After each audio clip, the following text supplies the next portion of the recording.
What's up, Cowboy Nation, Cowboy Headquarters, and America's team, and welcome to Saturday Sit Down with your guy G, the number one Cowboy fan, Hampton. Give it up. Yeah, Football Junkie is at the barber getting his wig split right now, so we're going to give a big shout out to Football Junkie. Give it up for Football Junkie. He's not here. Give it up. So, and we're going to follow up after this. But anyway, can y'all smell what's cooking in the kitchen? Can you smell what's cooking in the kitchen? Oh, yeah. Football is back. Give it up. Oh, yeah. Football is back. And here we are with our Dallas Cowboys back on the field, getting ready to showcase their talent, getting ready to showcase what 2025 is going to look like. And I'm excited. You see the title. You see the title. Cowboys under the radar. That's what I said. Cowboys on the radar. Now, you probably asking me, well, gee, why would you say the Cowboys are under the radar? Simply because they are. Give it up. Yeah, so it's going down tonight, y'all. I don't know about you. But anybody that's watching this, I know you all are going to be set front and center in front of the television, or you might be a big shout out to One Star One family. They're out there. They're going to be doing the tailgate. So we definitely got to show our props to One Star One family. So if you get a chance, go out there and find DJ Kai. He's going to be in the pink parking lot, I believe. And you tell them that the Cowboy Huddle sent y'all to go say what's up to them. So hang out with them because they're gonna be turned up. They're gonna be turned up the whole time. So big shout out to DJ Kai and Sherry Godmother and all them folks over there, man. We appreciate them. So make sure y'all represent One Star One family. Give it up.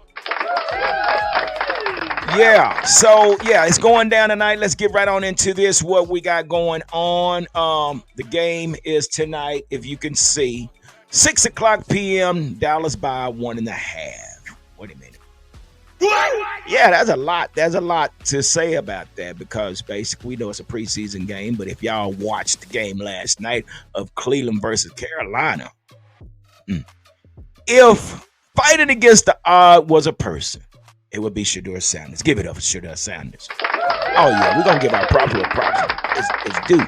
But here we are. So let's get right into this injury report right now, guys. You can see Jake Ferguson took a shot the other day in practice by who was it? I forget his name. The linebacker. Oh shoot, I forget his name. But anyway, he took a shot and he kind of hurt himself or something like that. So he's questionable for tonight. We know Rob Jones. He's going to be out. He's on the IR with a broken bone in his neck. Yeah, in his neck. So he got a broke neck. That ain't funny. He got a broke neck. Then we got Michael Parsons, questionable. Now, y'all already know it ain't finna happen. And I don't know. I've been hearing some rumors about some secret behind the doors contract talk or whatever, but that's a whole different stuff. We're not going to entertain that. That's the business side. We can't talk about that. We got to talk about what's right here in front of us. Dakota Shepley, he's at, I think it was an ACL or something. I saw them working on his knee or something. So, some injuries that's out there. And then also we got Jaden Blue. Jaden Blue is questionable, but I think something's going on. I think he got a bruised bone in his foot or something like that, which has also basically lead us to the signing. Yeah, so we went into the signing of an individual, which was once a player here. So let me see if I can find this. So basically, Jaden Blue is in a boot right now. He said he's walking in a boot, but news is that the injury isn't considered major. The rookie is nursing a bruise in his foot. So with that being said, they have went out and brought in Malik Davis. So yeah, Malik Davis has been brought back to the Cowboys because of the bruise with Jaden Blue. So welcome back, Malik Davis.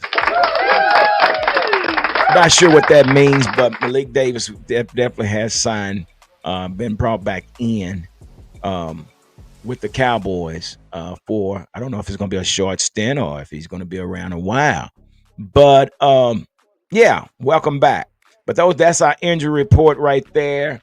Again, this game is at 6 o'clock tonight at SoFi Field. That's right, at SoFi Field. So again, there are some things that is going down tonight. But here's some things that I want to watch for when it comes to the Cowboys versus Rams. So first of all, Joe Milton's production. Yeah, I'm not sure if Dak's going to play or not. I guess that's the first question. Will the starters play?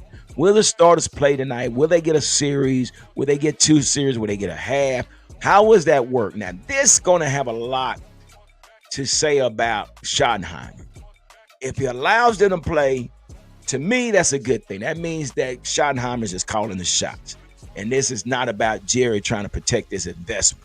So, personally, I would love to see Dak and CD and Pickens get out there at least 2 or 3 series. I mean, I understand you got a lot of investment, but again, this is the opportunity for these players to kind of get their feet up under them and get acclimated to the game. Now, you could probably say that the joint practice that we had was enough for them to get their feet, but no, we need to be playing up under the lights. Need to be in front of an audience, a big audience, and so that we can see what they look like. But that is something we're going to see. Will the starters play? If not, that leads us to watching Joe Milton and his production. And yeah, this is going to be something to see. How Joe Milton, again, like I say, he's been in the league two seasons now. He only has 1 start. So this is an evaluation, Joe Milton, and see if he's prepared. Is he capable of leading a team? So again, because after this season, we'll have to make a decision. Do we want to keep Joe Milton, or will some other team come in and say, hey, we can use this guy? So this is very big for Joe Milton tonight in his play on the field, along with a lot of these other competitive groups. We're talking about the running backs. We're talking about the Deuce Funds. We're talking about, I'm not sure if Miles Sanders and Javonte Williams is going to play, but we're talking about the Deuce Funds. We're talking about, I don't know if Malik Davis is going to play. We're talking about Phil Maffa. We're talking about Hunter Luke. We're talking about all these other running backs that we have out there, that this is a great opportunity for them as well. This is a great interview for them. This is a audition. So if they don't make it here, they'll make it somewhere else. So it's a possibility.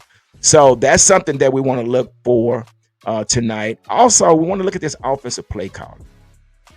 Now, we know that Brian Schottenheimer, he did say that he wants to, keep things conservative, which I understand. I have no problem with that. And again, let me say this. I was the first to say if we lose every preseason game just to prepare for September 4th and use the element of surprise come September 4th, I'm okay with that.